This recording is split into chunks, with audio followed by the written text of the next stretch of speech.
Buenos dias, buenos tardes, mga amigos, mga amigas, sa aking mga followers at subscribers dito sa YouTube channel at sa aking TikTok account na Bueno Lo. Magandang araw po sa inyong lahat.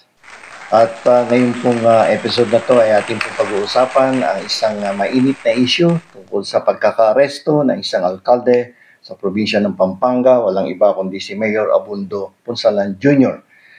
Dahil sa isang entrapment operation ay di umano siya ay tumanggap ng 80 milyones na suhol.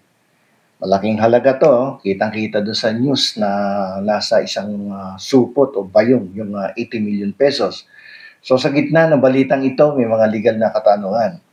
Ano po ba ang mga batas na nilabag ng alkalde at paano tayo makakasiguro na ang proseso ay legal at hindi paninira lamang, walang halong politika. So yan po ang tatalakayin natin at samahan po ninyo ako sa paghimay sa mga batas na may kaugnayan sa nagawang krimen di umano ng nasabing alkalde sa probinsya ng Pampanga. So batay sa ulat, nahuli po si Mayor Punsalan ng NBI at ng Office of the Ombudsman matapos tanggapin yung pera nakapalit po ng pabor sa isang proyekto doon sa kanyang syudad or munisipyo. Ginagamit kasi ang mark money at may dokumentasyon ito sa transaksyon.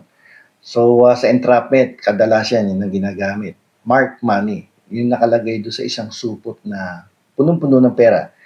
Sa batas natin, ang krimen na ito ay tinatawag na direct bribery. Ayon sa Article 210 ng Revised Penal Code, isang pampublikong opisyal or public officer ang maaaring makasuhan nito kung humiling o tumanggap siya ng pera, regalo o anuman.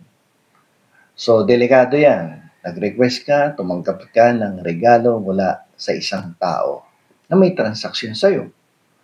So, ito ay bilang kapalit ng paggawa o hindi paggawa ng kanyang opisyal na tungkulin. Halimbawa, kung ang 80 milyones na to ay para matiyak na sa isang particular na kumpanya na siya ang mananalo sa isang kontrata, yung bidding na tinatawag, ito ay pasok sa bribery. Ang mahalaga, may meeting of the minds o kasunduan sa pagitan ng nagbibigay at nung tumatanggap. So, may dalawang ehemplo dito or issue Yung ba ay entrapment or isang instigation? Kasi minsan, pag sumobra sa proseso o may ginawang illegal yung law enforcer, nagiging instigation yan. So, yung bang pagkakahuli kay Mayor ay isang legal na entrapment o isang illegal na instigation? Entrapment, legal. Instigation, hindi po legal yan. Ang entrapment ay isang lehitimong paraan ng paghuli sa taong gumagawa ng kalokohan o krimen. Nangyayari ito kapag ang pulis ay nagkunwari lang nabibili o nagbibigay ng suhol para mahuli ang isang taong mayroon ng balak gumawa ng isang krimen katulad dito sa ating tinatalakay ngayon. So yung instigation naman sa kabilang banda ay illegal. Pinagbabawal yan ng batas. Dito sa sitwasyon ng instigation, ang pulis mismo ang udyok ng udyok, nagtutulak sa isang taong walang original na balak gumawa ng krimen, kundi sinulsulan lang siya, kaya nakagawa ng krimen. So, ayon sa ating Korte Suprema, valid ang entrapment, basta hindi puwersahan o hindi pilit ang paggawa ng krimen. Kung mapapatunayan na may naunang intensyon si Mayor Punsalan na tumanggap ng suhol, legal ang entrapment. Ngunit kung siya ay inudyukan lamang, maaaring mabasura ang kaso laban sa kanya. So, itong kaso ni Mayor na to ay may dalawang posibleng senaryo. So, kung legal ang entrapment, malaking tagumpay ito sa parte ng gobyerno sa kanyang paglaban against corruption in the government. At ito po ay magsisilbing babala sa ibang opisyal. Magpapalakas din ito sa panawagan para sa transparency at accountability lalong-lalo na diyan sa mga proyekto ng ating pamahalaan. Pero kung illegal ang entrapment o yung tinatawag na instigation, maaaring ma-acquit, no, si mayor sa kasong isinampa laban sa kanya. Ibig sabihin, inadmissible yung ebidensya, invalid, at hindi mapapatunayan ang kaso. Magiging malaking dagok to laban sa kampanya ng ating pamahalaan sa laban sa korupsyon at tiwala ng publiko sa ating legal na sistema.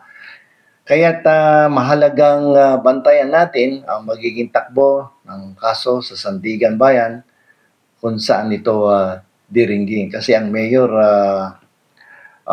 mataas ang grado niyan. Salary grade 27 yata yan. So, Sandigan Bayan ang may jurisdiction sa pagdinig sa kaso ni Mayor Punsalan Jr. Okay, so kaya tandaan natin, ang tagumpay ng hustisya ay hindi nasusukat, no, sa balita, kundi sa integridad ng proseso. At ang kaso ni Mayor Punsalan ay isang paalala sa atin na ang batas ay dapat ipatupad ng patas at walang kinikilingan. At bilang mamamayan, mahalaga na maging magpanuri tayo at bantayan ang mga prosesong ito. So, sana naman ay magtagumpay ang ating pamahalaan sa kampanya nito laban sa korupsyon at sana naman ito ay isa na sa simula, no, na matigil na yan mga commission of corruption in our government at magsilbing ehemplo to, magandang ehemplo na alinsunod sa panawagan ng ating Pangulo na mahihiya naman kayo sapagkat ang kinukuha niyong pondo sa ating bayan ay nakalaan yan dapat sa kinabukasan ng ating mga kabataan. So, para sa akin, bilang na oras nyo kung talagang magseseryoso ang ating gobyerno laban sa korupsyon. So hanggang sa susunod na pagtalakay sa mga batas dito sa ating bansa, ito po muli ang inyong lingkod, Attorney Rene Buwano.